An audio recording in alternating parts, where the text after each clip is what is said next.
Well, the Justice Secretary David Lammy says Sky News reporting, which revealed Hadush Kebatu tried to return to prison, will form part of an inquiry into the inmate's accidental release. Well, I wanted to come down here to Wood Green Station to thank the officers. It's my constituency area, to thank them for apprehending Kebatu so fantastically, really, following the public responding to the appeal, calling it in, and officers arresting him and getting him back into custody so he can be deported this week. I'm very grateful to them, to British Transport Police, to Essex Police, the Metropolitan Police, for all that they have done over this last 48 hours. And as you know, this was totally unacceptable. I will be making a statement in Parliament tomorrow. There will be a further and full investigation into how this happened.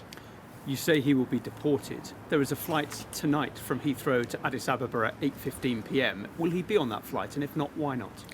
It's right that he's questioned by the police following his route from Essex into London, and then, of course, 48 hours in which he has been basically around. It's right that we get to the bottom of what's happened over the course of those 48 hours, but I can assure you that he will be deported as he was expected to be deported. I expect that to happen this week. We know one member of staff was suspended. Will anyone else get fired due to what happened at the prison on Friday? A member of staff has been suspended.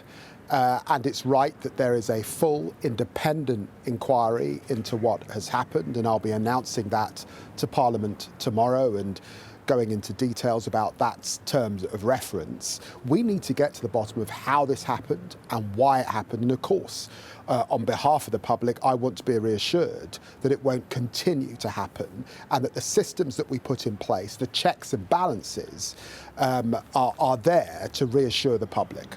It was a catastrophic failure of the system. I spoke to a delivery driver yesterday who was there listening to all this, speaking to Kebatu. Kebatu went back in to ask where he should be going, what he should be doing, and he was eventually directed by a member of prison staff to the train station. What do you make on hearing that? Well, I've seen the Sky reporting from yesterday, and of course that will be subject to the independent inquiry that must now take place. The public need to be reassured that people are due to be released, are released properly. This man should have been basically in line to be deported and should not have been released into the community.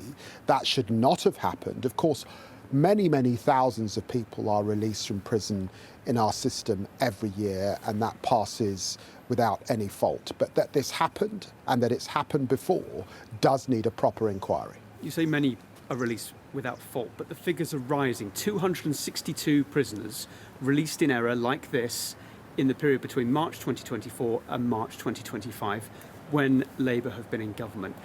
Those figures are going up drastically. Why is that?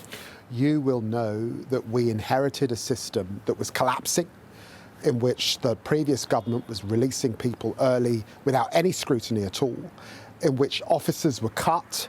And there are a lot of junior officers now in the prison system. All of that needs a close look to ensure that the public are safe. The number one priority is that the public are safe, and certainly that foreign nationals that commit offences who should not be in the country are absolutely deported back to where they are from, and that is what should have taken place in this regard. And that's why it's been important for me to suspend the particular officer involved pending that full investigation, and to ensure that the checks are there in Chelmsford and in the system to reassure the public over the coming days.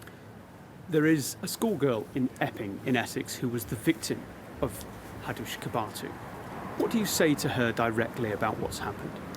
Well, it was important for us to reach out to the victims of Kebatu's crimes, and I'm grateful to Police Liaison for doing that over the last 48 hours. This will have been an anxious time for the victims of his crime and their families, and I recognise that. And of course, it will have been an anxious time for many women, families, worried about him roaming the streets of London. I'm glad that we have brought that to an end.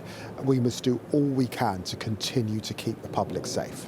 As Justice Secretary, it's your responsibility that this system works for people, and there are people up and down the country being let down by it in different ways. What do you say to those members on the front line trying to make our prisons work, trying to make our courts work, but just not being able to do it because of the system and the underfunding? Well, we will be increasing our funding to probation.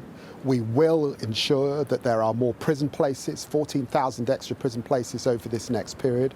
We have to continue to support our prison officers at this time, particularly against violent offenders in our prison. I will be making a full statement to Parliament tomorrow, and then of course we've got a sentencing bill going through Parliament which will also support the system and make the system stronger. This is a tough time for our justice system because of the collapse it was in, backlogs in our courts and prisons really out of control. It needs a full grip. That's why we've got a sentencing bill. There'll be more that I'll say in Parliament tomorrow, and there will be more legislation in the coming months. I think that British Transport Police, Essex Police and the Metropolitan Police have done a tremendous job tracking this individual, and with the support of the public have been able to bring him back into custody, and we will get him on a plane this week, and I'm very grateful for all of their efforts.